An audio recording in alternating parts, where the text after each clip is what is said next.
వేరే వేరే కాల్ చేసాం. పప్పు డబ్బాకి ఇప్పుడు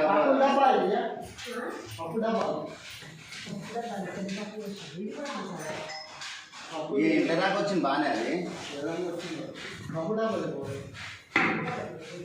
ఏదో మసాలా వాసన ఉంటే అలా పోదు మంచి చెప్తుందిరా.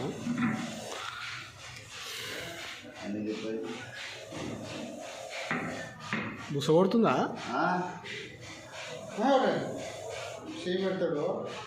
ఏం కాదా నా దగ్గర మనం మన చెయ్యి ఈ చెయ్యి చూస్తుంది అది, అందుకే ఈ చెయ్యి చూపెడుతుంది దాన్ని.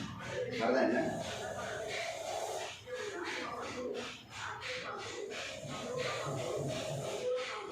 ఇప్పుడు అది మసాలా డబ్బాకే పోతుందా? సరే రే చిన్నారా అన్న రాదా నాది అట్లా అంత సాధారణంగా అంత కరవదు. దానికి నేనే పెట్టు ఇంకోటి అది మూత పెట్ట రాదు. వాసన ఉంది.